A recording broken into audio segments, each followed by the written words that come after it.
Hello, everybody. Good evening. Thank you for coming in. I'm here to do a reading in the energy of Venus in Taurus. Of course, Venus is the ruler of Taurus, so that's always a pleasant transit. But I'm actually going to be focusing a lot more on a very interesting surrounding cast of characters in the stars, very much influencing Venus and Taurus in a strange way. Needless to say, I'm going to do an AstroTarology intro. If you want to jump ahead to the collective reading, there's a link in the description box below.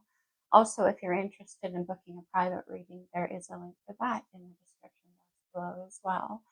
But yeah, Venus in Taurus, it happens on June the 6th, which is a very portentous date as it is because June is the 6th month and the 6th day. In the tarot, the Lover's card is number 6, and that's been showing up in the readings like crazy, which is interesting for Venus at home in Taurus. But also when that happens, the moon is paying a visit for a few days to Taurus's opposite sign of Scorpio, which is ruled by Mars naturally. Before they discovered Pluto, Scorpio was ruled by Mars. So we have Venus and Mars coming together again. But not just that, and I've gone into this a little bit when we had the Scorpio, was it the Scorpio full moon? Yeah. But Lilith, the dark moon Lilith, is also in Scorpio at this time, again, opposing that Venus in Taurus. Lilith is not a fixed, it's not a planet or an asteroid. It's a mathematical void. It's the halfway point between the Earth and the moon's furthest point from the Earth. So it's literally like the dark side of the moon. It's often not discussed a lot in astrology, partly because of that, but I use it a lot in personal astrology. Well, let me actually go into the mythology a little bit of Lilith, which I say a little bit because I only know a little bit. But very roughly speaking, Lilith was the natural partner of Adam, and she was expelled from the Garden of Eden because she wanted to have equal dominance in certain situations. Sexually speaking, she wanted to be in control as well. But there was like a demand to kind of be equal in all ways of power. So she was expelled and Eve replaced her. For myself, even in mythology, psychology, and astrology, Lilith represents the kind of shunned part of our emotional self. Eve is more like it's the two sides of the self, which is interesting that that's coming up now in Gemini season. But in any event, it's not like Adam wanted Lilith to leave the Garden of Eden, and actually it's not like Eve did either, and it's not like Lilith did. It just was kind of a taboo. And in Scorpio energy, Scorpio represents the taboo, the hidden, the unknown, the occult, the unseen, all things like that. Again, we're bringing Pluto energy into it, so we can even have a past life component. And the Scorpio-Taurus axis is one of comfort versus risk. Taurus is all about wanting to build things that nurture and grow. And she, Venus energy, wants to ask Scorpio, why? Why do we have to take these risks? Why do we always have to go deeper? And Scorpio says, because I don't feel safe unless we do. Wanting to get deeper and deeper all of the time. Again, that's very much Lilith energy. So I can't overlook the fact, in my mind, of course, Adam would be Aries energy. That's Mars, it's divine masculine, which would make Eve Taurus energy, right? Venus, divine feminine. So in my mind, that makes Lilith Eve's opposite, which would be Scorpio energy, and that makes sense for Pluto. Again, it represents the taboo.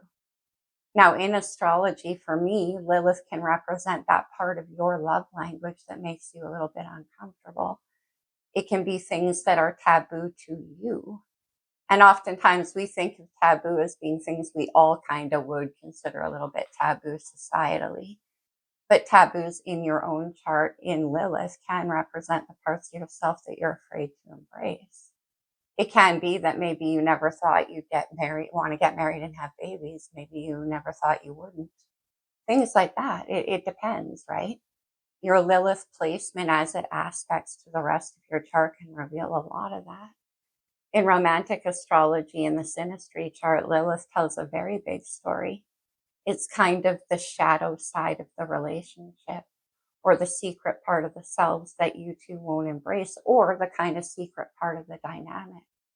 Again, taboo isn't always bad. Well, in fact, it's what it is showing the parts of the self again that maybe didn't fit into the structure or the idea of what you wanted to create for your life. Scorpio energy, it always wants to go deeper. Okay, what else do we have? So how interesting, right, though? There is a moon in Scorpio for a few days, just as Venus enters its opposite sign of Taurus. We have Lilith involved in that story, and we have the planet Uranus. Sudden change. Uranus is Aquarius's ruler, which is square to Taurus, a fellow fifth sign. And it is about like things getting uncomfortable so things can move. And once again, Taurus doesn't like feeling uncomfortable. Think about the Tower energy.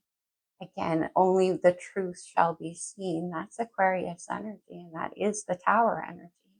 You only want to believe in the purity, none of the kind of falsity or illusion or a sense of a theoretical comfort. But when Uranus, that planet, which has a very strange ellipsis, it's very unpredictable. Again, when that's in Taurus, where it's been for a while, it makes Taurus and Venus very uncomfortable. And that's where that Scorpio energy, because Lilith has been in Scorpio ever since the beginning of the year. And it's going to stay there right till the end on December 19th. It'll move into Sag, which is going to be interesting. But that's a footnote. In any event, with the Scorpionic energy so big this year, and a heavy concentration around Taurus energy, that's that axis is being activated. Now, astrologically speaking, we also, at this point, when Taurus enters, or when Venus enters Taurus, we have Chiron, the location of our deepest unhealed wound, teetering on the very edge, the last degree or so of Aries, which means that it is by degree conjunct to Venus right now in Taurus, because Taurus comes after Aries, so it's only like 2 degrees apart. That's a tight enough orb. So it could be, again, making you feel uncomfortable because it's activating unseen parts of yourself or things you thought you processed, right? Very interesting. Chiron's about to move into, Chiron moves very slowly, but it's about to move into Taurus. Chiron can be representative of things that we would call like the red flags, right? When you start seeing red flags in people, that red flag is waving within you. And when you think about Taurus as being the bull, what happens when you wave a red flag in front of a bull and it gets uncomfortable? I want to be careful with that energy right now as well. But for the most part, it is a very interesting dynamic that's kind of taking Venus out of her comfort zone when she should be in Taurus energy. And then we're going to actually stay this way until Cancer takes over, Cancer season as well. Wait till the water steps in. Super interesting. Okay, what else? I think that might be all I wanted to mention. Yes. But yeah, with Lilith being activated in such a strong way right now, it can be, once again, that you're in a situation that's asking you to look at those sides of yourself. Scorpio is also about death and rebirth. And this year, 2025, in Chinese astrology, is the year of the snake. That is death and rebirth in the Scorpionic sense. It's transformation. That's where Venus comes in handy because that's Taurus, right? And in the major arcana, that's the Empress energy. So transmuting anything into something else, whether it was difficult or not, and that's Scorpio too. Anyway, I'll get into the reading now. It's still a general reading. It's for anybody, any sign. You'll know if you resonate with it, and you won't resonate with everything that I say. So just take what does as it does, if it does, and leave the rest behind. What is with my words? This better not happen all reading. Let's ride it out, my friends. I'm going to do a love reading. We do have such a Venus and Mars activation. I'll mention one more thing, though. With Aries involved in Chiron and everywhere else right now as well, Aries opposite sign is Libra. That's also Venus. So we have Venus and Mars with Scorpio and Taurus. We have Venus and Mars with Aries and Libra. Okay. From the romance angels, let's take a look at the person coming in toward you. Remember, the energy can always be vice versa or even interchangeable in love readings, especially when Pluto is involved. Look at this one right here. Okay, and this one just shot right out. Make the effort. Great love is worth taking the steps you're guided to take. Yeah. So you might be treading very carefully into the deeper depths of a situation, like checking each step along the way, Taurus energy, and feeling it out, right? Is it going to be worth the risk? Is it going to be worth me going deeper? I like that there's 2 children here, though, because it brings in that Gemini energy of curiosity, of exploration. Let me check the mic. Please, please. I'll never stop doing that now. Getting to know each other. As you reveal your innermost selves to each other, your bond deepens. There is that deepening in that innermost self. Scorpio energy. Scorpio rules the 8th house. It's the house of the psyche. So not just about the beautiful things, although the psyche is very beautiful. And that's the whole, again, with Venus and Pluto, Scorpio and Taurus. Okay. Let's get into more psyche. Let me see some of the more physical or sexual components. So you're feeling, or they are, or you are, the situation is feeling guided deeper.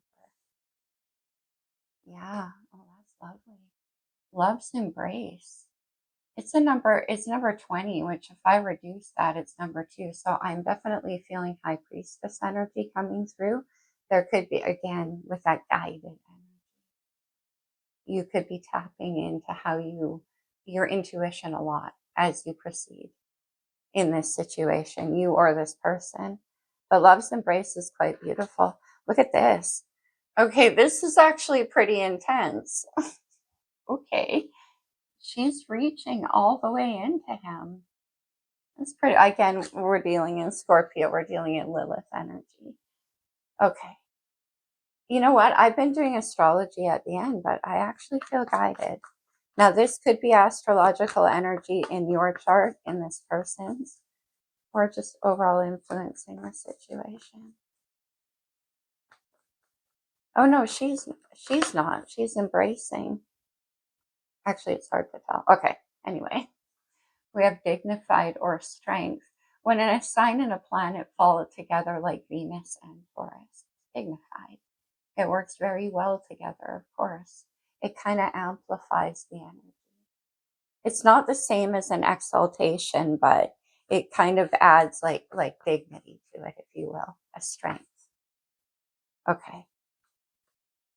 What else?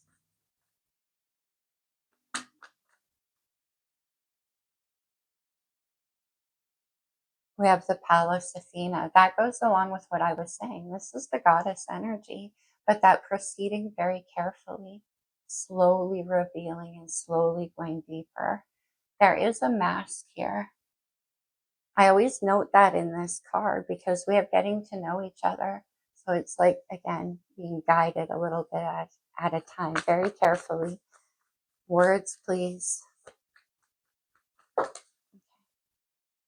You get sassy, are you? Okay, fine. We have Juno, Libra energy. Look at these 2 bluebirds. That's about partnership and unity, strength, right? Birds of a feather. These 2 birds mate for life, and they're very unusual.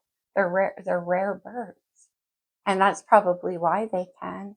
And then we have the 4th house, which is the house of the home. Interesting. Cancer energy. Cancer rules the house of the home. So this can be about building something strong together, like making an effort, right? Also, though, we're moving towards Cancer season, so we'll probably be seeing that a lot. Cancer is the home. So it's about making a home anywhere in the world. That's why it's the Chariot. Cancer carries the energy of the home, of the nurturer.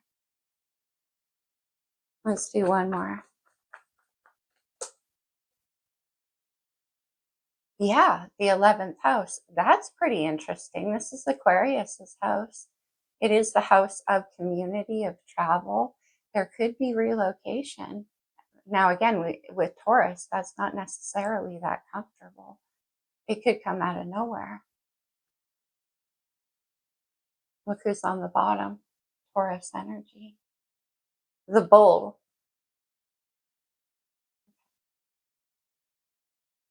I hope there's no red flags because of that bull. We shall see. As I pick up the deck and I see the Eight of Swords, so you are concerned about something.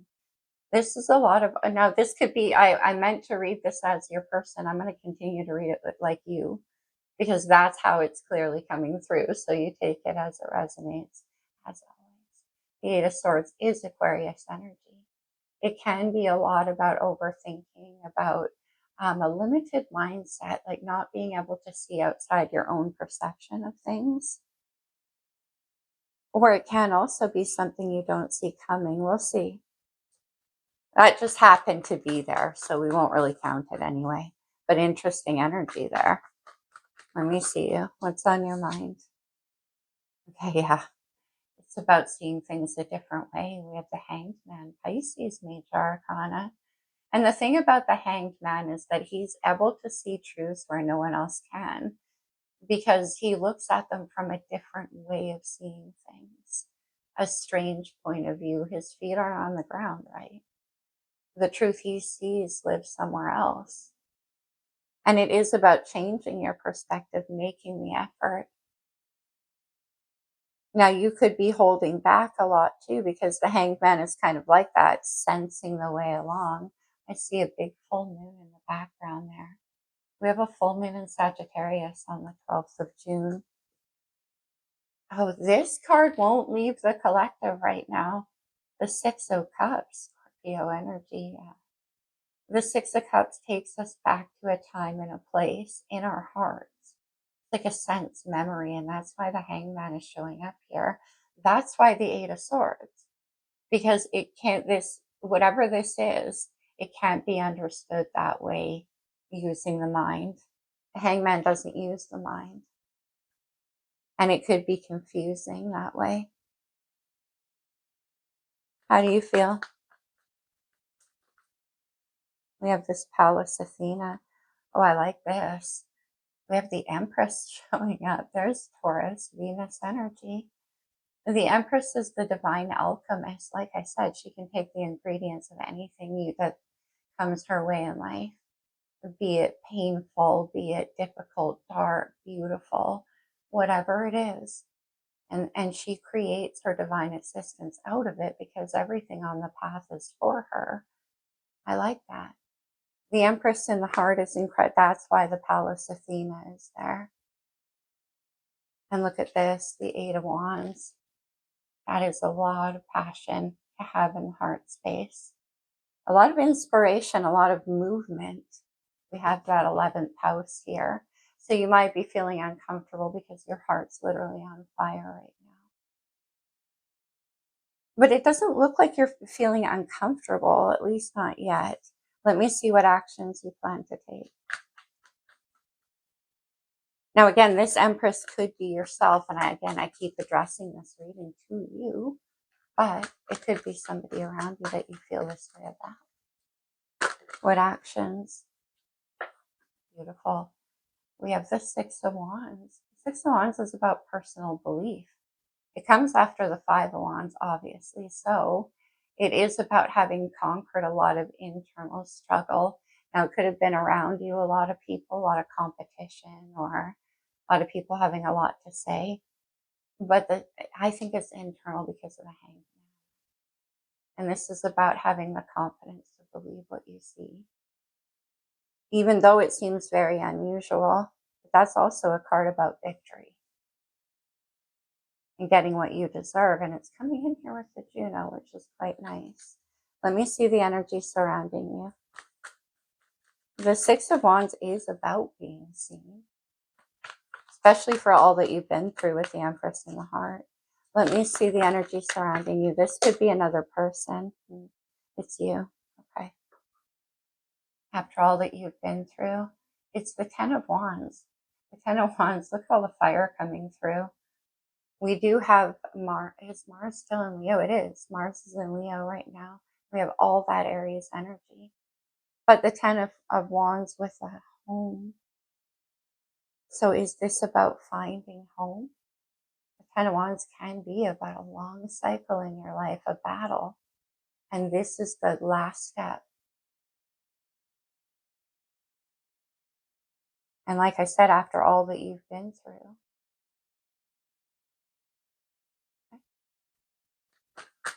What's the challenge for you here?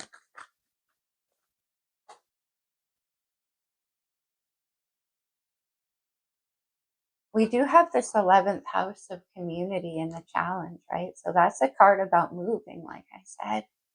And with the Ten of Wands, it could be time for you to release all that you consider to be like your rooted home, your physical home. Look what came back out in the challenge, the Eight of Swords. Because we have the Hanged Man here on your mind. It is about flipping your perspective. Okay. And also, as I said, having confidence in yourself because you can't understand where you're going.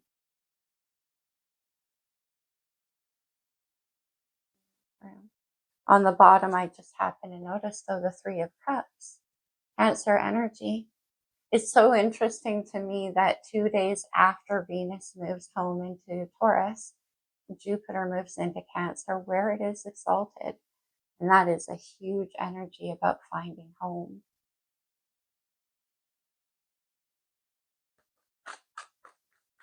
Let me see a potential outcome. She did show up. It's the High Priestess, Pisces Major Arcana. The High Priestess is that, again, make the effort that you're guided to take. This is tapping into that other part of you, that inner knowing. I mean, Taurus has that side because Scorpio is the opposite. But generally speaking, she's Earth Venus. Libra, co-ruled by Venus, is air Venus. So it's a little bit more romanticized. Once again, with Taurus, it's about wanting to feel safe. And this is requiring that you step into your intuition in a big way and take the steps you're guided to take. Because Eight of Swords, you don't know where you're going. Let's clarify. Yeah. Oh, no. Okay. I was going to use the Llewellyn because it's a Taurian deck that I very magnetized towards the pulp. So let's go. Let me see the Hanged Man. Why is the Hanged Man? Okay. Whoa. How can you tell that Jupiter's moving into Cancer? Look at that, you guys. We have the Page of Cups, the Three of Cups, and the Queen of Cups. Cancer's court card. That is a lot of water. And it's a very, very sweet, very romantic energy. The Three of Cups is like finding your tribe energy, finding home. Now, this could be a situation, like a full-on situation, a group of friends around you, but we are doing a love reading. So I think it's somebody where you have that natural symbiosis. Remember, water is all about energy. It's how you feel. But the Hanged Man is there to give you that perspective.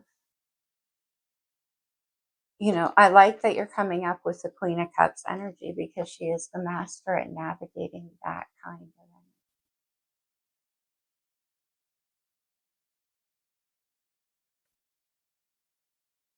So it's like, let me see the Empress, and all of the cups decided to come out almost with the Nine of Cups. And then I see the Page of Wands, getting to know each other. The Page of Wands is super inquisitive and excited. This can be about exchanging ideas with somebody or a bright idea that you're very happy about, that you want to create. Taurus energy in the heart space here. And we have the Pallas Athena with thinking. Oh, well, this is why I'm not surprised. The King of Cups. No wonder we have so much water. Scorpio coming in with the King of Cups. But as I always say, with the King and the Queen of Cups, their love lives in a different realm. in the realm of the unseen with the High Priestess. In very watery connections, a separation just doesn't really exist. Yeah, physically, but not in the realm of the Hanged Man and the High Priestess. That's why we're seeing so much water. Okay. And that symbiosis, that home energy. Let me see the 6 of Fire in your actions. Coming in with the Juno.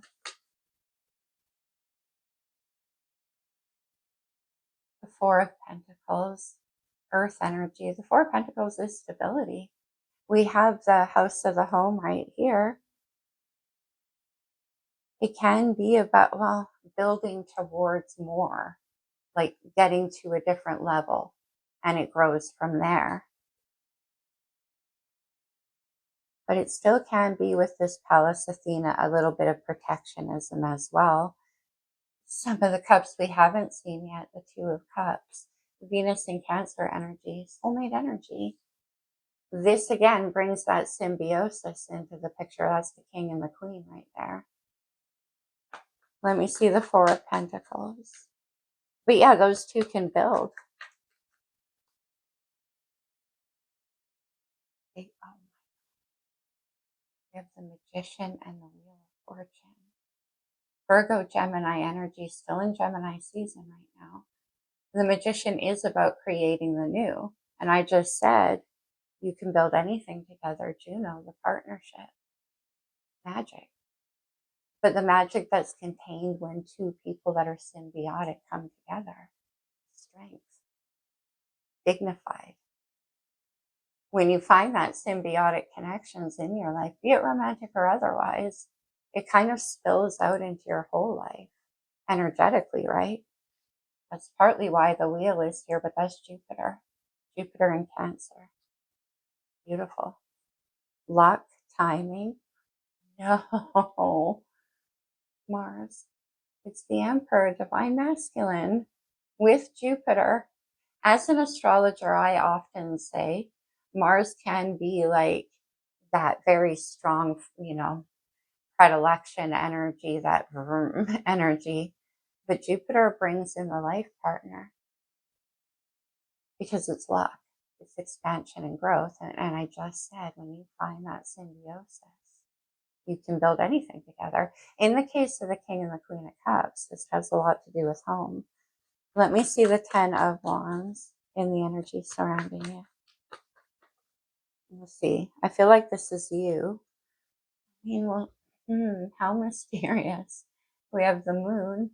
Well, Cancer's ruler, but also, again, strong Scorpio energy. And we just had a new moon and full moon in Scorpio and Taurus. Okay, 10 of Fire. No, wait. 10 of Fire is the end of a path, and it's fire energy. With the moon, it can be a completion of a cycle, Sag full moon. Now, this Sag full moon would go back to a new moon in Sag, probably December of last year. But the moon is also about what's hidden. It can be where our fears live. It can be about the unseen or the unknown. Let me see the moon. There's so much water here. Again, I'm not surprised. Saturn and Neptune right now have both moved into Aries. But in Cancer season, I believe they're going to retrograde back into Pisces. All this water.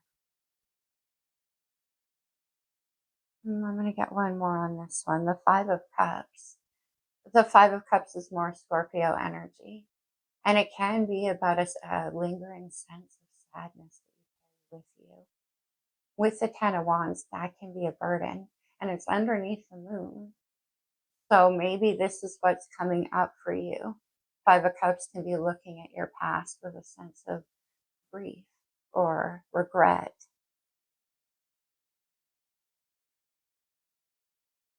9 of Swords, yeah, fear. We saw that 8 of Swords, right? Let's have one more on the 5 of Cups. But also the 5 of Cups can be about sadness, like I was saying in the intro.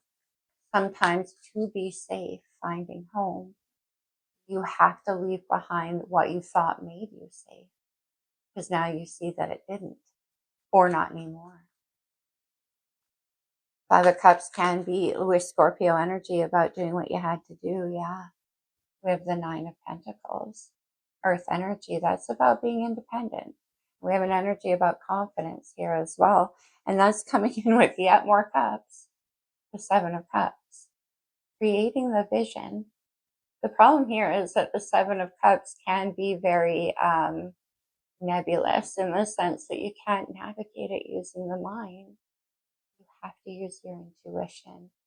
High Priestess and the Hangman, you'll only see it that way. But you're going through all of this change and building towards something where you're like, I don't even understand what it is, or if it's possible. And there's fear around that as well. Let me see the Eight of Swords.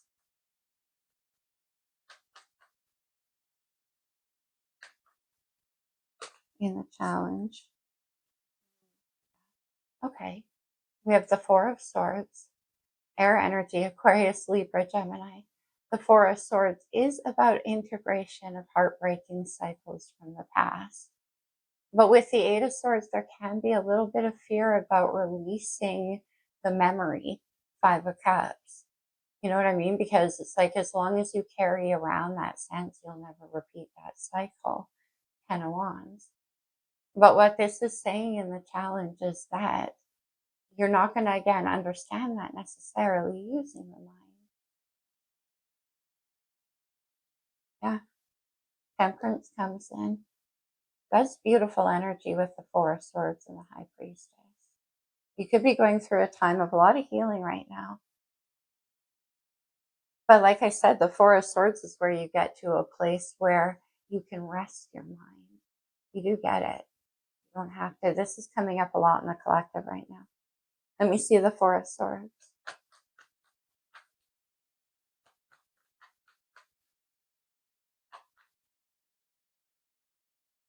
That's kind of a peaceful energy, even though it comes in with the Eight of Swords. We have the Ten of Cups. It was bound to come out with all of this water. The Ten of Cups is the everything card. It, whatever fills the cups for you. The invisible things in life. This is a home. It's family. It's a sense of belonging.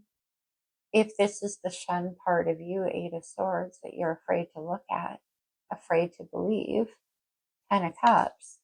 In the pulp, it has a rather traditional sense to it as well. Now, for some of you, it can be about you stepping out of like a belief system. But we don't have the Hierophant, which is interesting because it's Taurus energy. The Knight of Wands. Remember we saw the Page in the heart? Here's the Knight in the fears you don't. You're afraid to pursue. You're afraid to be reckless or too optimistic.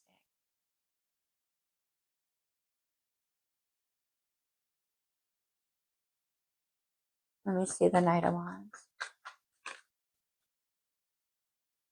Oh,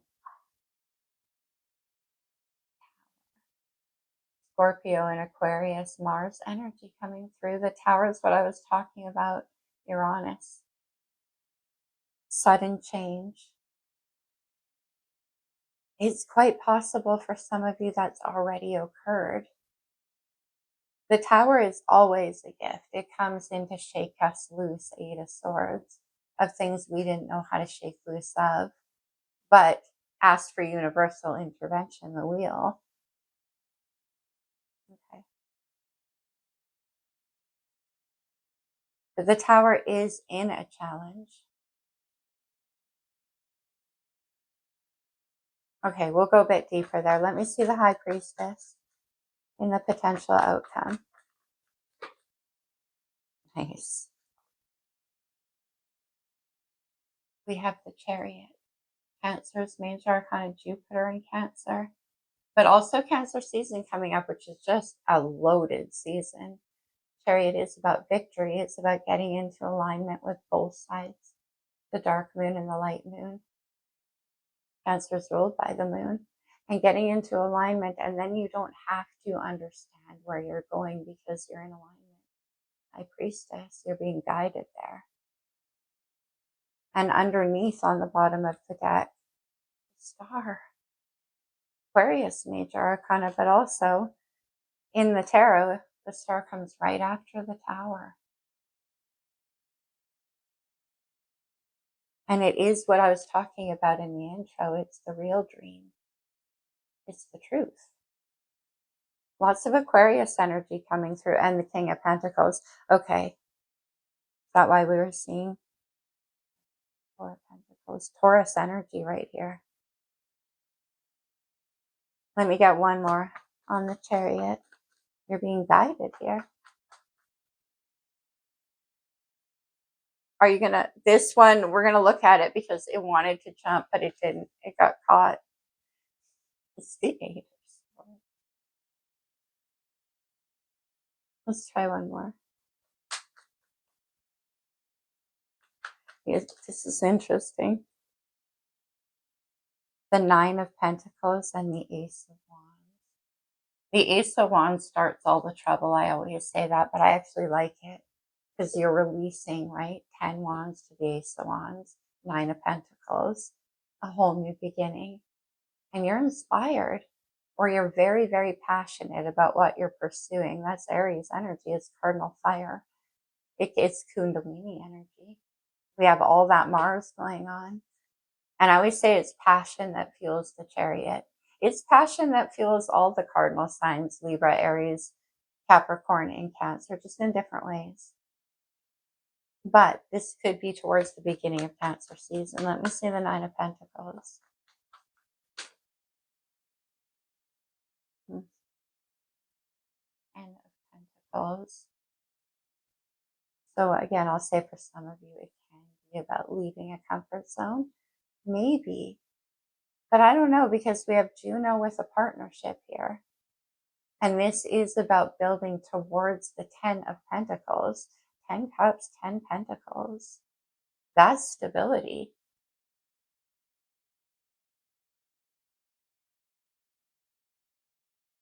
Let me get one more on the Tower. But the Tower has to fall. Maybe that's why. Let me see the Tower.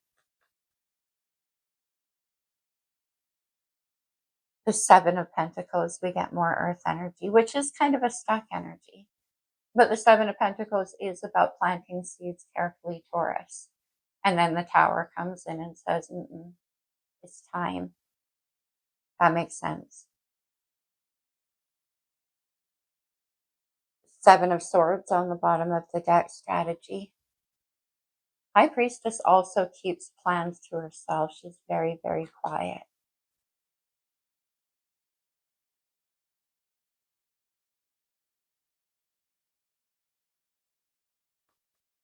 So, did we get any energy on your person? Not really. This is all about you. Again, whatever side you fall on, this could all be with someone around you, but this is taking place, or vice versa. You'll know.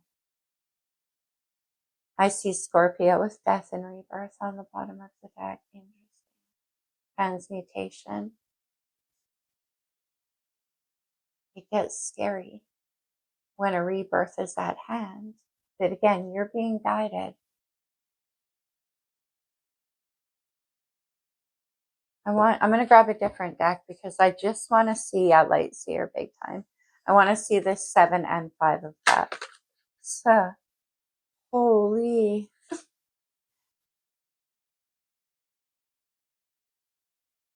of Swords. The 10 of Wands and the 10 of Swords and the surrounding energy for you. And both of the hard ones. And then we move forward, Ace of Wands, the Chariot, very passionately.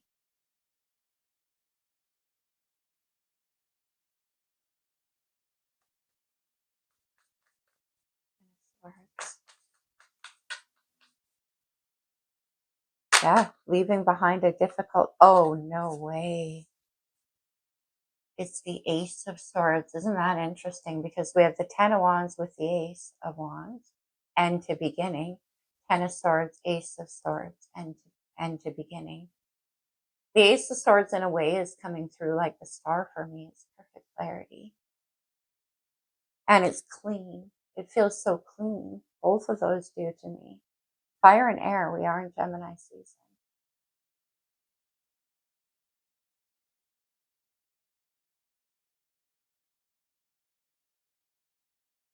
Let me see your person.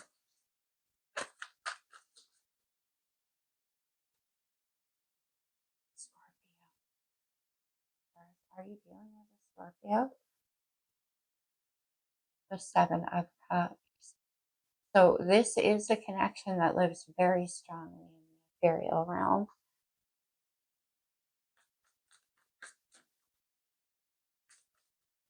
Let me see this. One more for this person. We did see the Emperor, actually. Six of Cups. Look at Lilith. And the Moon.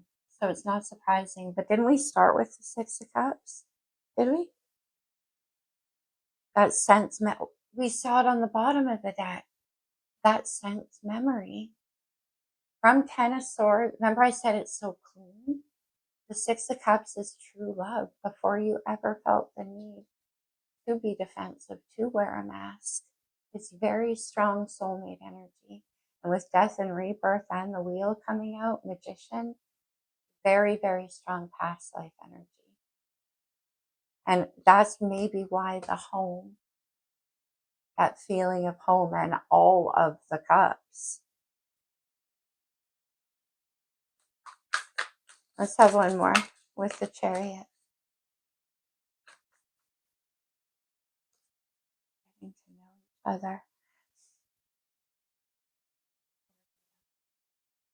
And rebirth. Incredible. And the Nine of Cups, King of Pentacles again. If you guys just know, you know each other.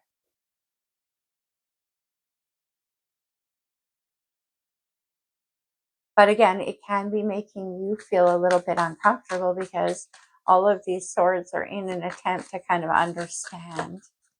See how in this death mask, seeing into the beyond.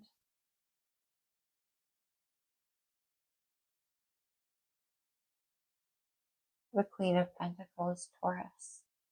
The Queen of Pentacles builds the Ten of Pentacles.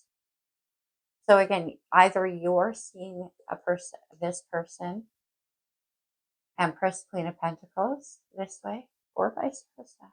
Doesn't really matter because we saw the King of Pentacles. King and Queen of Cups, King and Queen of Pentacles. Make the effort. Well, those two do. And I said they can build anything together. We see the, the Four of Pentacles to the 10. Five of Wands, Nine of Swords.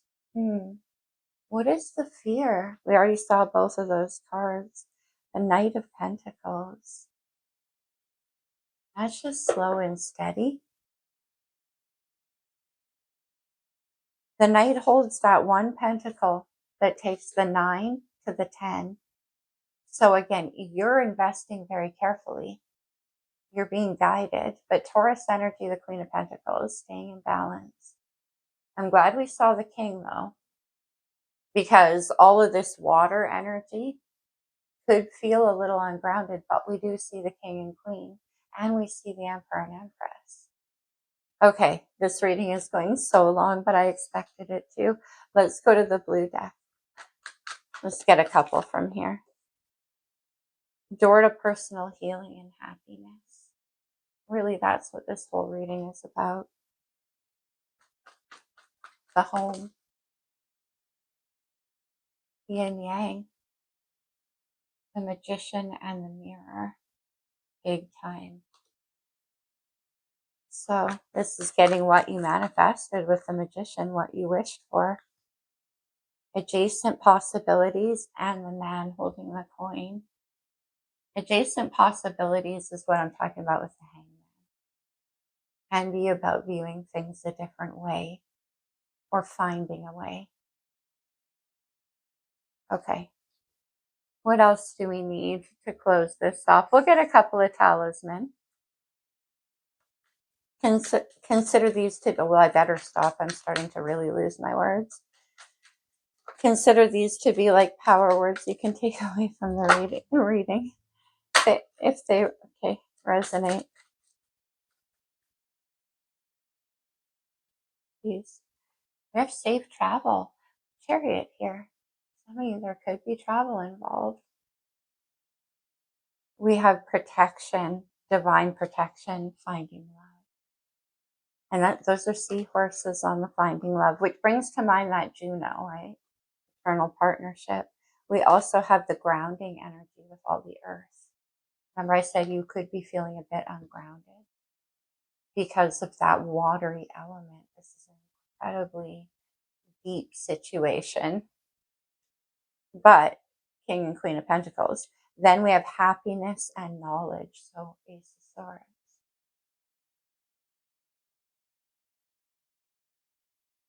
All right, let's close this reading for you with a couple of cards from the Lover's Oracle. These can come out as advice, so definitely take it only as it resonates. My apologies if it got confusing in terms of whose point of view. But first of all, that happens in love readings. Second of all, that happens when we have like 100 cups on the table. Maybe that's why the grounding energy. Okay, let's see, what do we have? Don't make decisions based on guilt or what you think you should do, for it is only in being true to yourself that you can be true to others. That brings in that sense of guilt of what you had to leave behind. Ten of Swords, Ten of Wands. Okay. Twin flames, your passion ignites. Remember I said that Ace of Wands starts all the trouble? Now, I'm not a twin flame reader, so take that only as it resonates to you. But we have a lot of true pairs and we have a lot of fire on the board. Okay. One more. This looks like a twin flame energy too, but it says soulmate. Your soulmate is already with you in spirit. Believe this and they will manifest physically. Last one. When it comes to matters of the heart, there is no right or wrong. Every choice, there's that Gemini. Every choice you make expands your understanding of life and love. That's what I'm saying. Releasing those regrets and the fear and the guilt and all of that stuff. Anyway, my friends, that's what I have for you. Hope it resonated. I truly hope it helped. Taurus energy, bring it on. I love you guys. I'll see you soon. Namaste.